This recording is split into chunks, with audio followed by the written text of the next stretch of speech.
안녕하세요. 4월 26일 토요일입니다. 오늘 아침 묵상 본문은 민수기 15장 22절에서 31절입니다. 오늘 말씀에서는 하나님께서 모세를 통하여 주신 규례를 이스라엘이 지키지 못하였을 때 어떻게 하여야 하는지에 대해서 말씀하고 계십니다. 오늘 말씀은 크게 두 가지로 구분되는데요. 먼저는 백성들이 부지 중에 죄를 범하였을 때 어떻게 해야 되는지 말씀하시고, 그 다음으로는 고의로 죄를 지었을 때 어떤 일이 일어나는지에 대해 말씀하십니다. 부지 중에, 그러니까 알지 못하고 죄를 지었을 때, 인식하지 못하고 죄를 지었을 때에 대해서는 두 가지로 역시 또 나누어서 말씀하시는데요. 이스라엘 온 회중이, 온 백성이 죄를 지었을 때와 한 개인이 죄를 지었을 때로 나누어 말씀하십니다.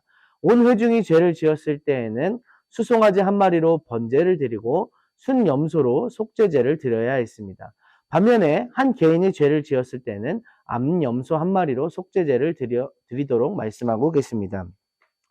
그리고 고의로 죄를 지었을 때는 그때에는 용서받을 수 있는 길이 없고, 그 백성은 이스라엘 백성 중에서 하나님께서 끊으시겠다 말씀하고 계십니다.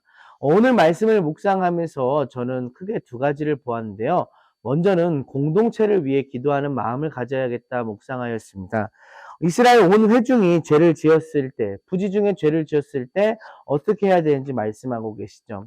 이 모습을 보면서 나 한 개인의 삶뿐만 아니라 또 우리 가정이나 교회나 작은 규모의 공동체뿐만 아니라 국가와 같은 큰 공동체, 이 나라와 민족을 위해 기도하며 또 회개하며 하나님께 나아가야겠다는 점을 묵상할 수 있었습니다. 두 번째로는 1절에서 22절에서 보면 이렇게 말씀하는데요. 모세에게 말씀하신 모든 명령을 지키지 못하였을 때 어떻게 해야 되는지 규례를 설명하시죠. 모든 명령을 지키지 못하였을 때 이렇게 하라라는 말을 뒤집어서 생각하면 모든 명령은 하나님께서 지키라고 주신 것입니다. 아니, 그 많고 어려운 계명들을 어떻게 다 지킬 수 있나요? 못 지킬 수도 있는 거 아닌가요? 라고 반문할 수도 있지만, 하나님께서 명령을 주신 이유는 첫 번째로는 모든 명령은 지키라고 주셨다라는 것입니다. 그렇기 때문에 이 모든 명령을 지키지 못하였을 때 용서받을 수 있는 길을 마련하신 것은 그 자체로 은혜라는 것을 묵상해 볼 수 있습니다. 부지 중에 죄를 범하였든 고의로 죄를 범하였든 하나님 기준에서는 지키지 못하였기 때문에 모두 다 심판하셔도 됩니다. 그렇지만 하나님께서는 부지 중에 죄를 범한 일에 대해서는 다시금 회개하고 돌이킬 수 있는 기회를 은혜로 마련해 주셨다는 것입니다. 이런 점을 묵상하면서 불평하기보다는 모든 것을 은혜로 여기고 하나님께 감사하는 마음으로 살아야 될 것을 묵상할 수 있었습니다. 오늘 같이 적용 질문 좀 보기 원합니다. 첫 번째 질문입니다. 회중과 개인이 실수로 죄를 지었을 때의 속죄 규례는 각각 어떠한가요? 실수로 죄를 지었을 때 어떤 마음을 가지고 하나님 앞으로 나아가야 할까요? 죄를 인정하고 앞으로는 죄 짓지 않겠다는 마음, 그리고 하나님과의 관계를 다시금 시작하겠다는 마음을 갖고 나아가야 할 줄 믿습니다. 조금 전에 묵상을 나누었던 것처럼, 내가 다 할 수도 없는 걸 어쩌다 보니 내가 죄를 지었다는 걸 알게 되었네, 이런 마음이 아니라, 하나님, 제가 다시금 하나님 앞에 돌이킬 수 있는 은혜를 얻었군요 하는 그 은혜를 깨닫는 마음, 감사하는 마음으로 하나님 앞에 나아가야 할 줄 믿습니다. 두 번째 질문입니다. 고의로 하나님 말씀을 멸시하고 파괴하는 죄를 지으면 어떻게 되나요? 하나님께서는 용서받을 기회 없이 가차 없이 심판하겠다고 말씀하셨죠. 하나님 앞에서 내가 버려야 하는 악한 의도에는 무엇이 있을까요? 악한 의도라고 하는 단어가 눈에 띕니다. 저는 이 질문을 묵상하면서 첫 번째로는 육신의 연약함에 기대지 말자라는 생각을 했습니다. 우리가 흔히 하는 말로 마음에는 원이로되 육신으로는 약하도다라는 이 성경 구절을 우리의 어떤 부족함이나 이런 것들을 합리화하는데 사용하곤 하는데요.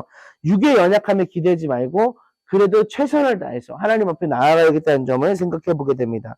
두 번째로는 양심이 화인받아서, 그러니까 굳어져서 죄를 아무렇지도 않게 여기지 않도록 말씀과 기도로 늘 내 마음을 깨어 있어야겠다라는 생각을 다짐을 해보았습니다.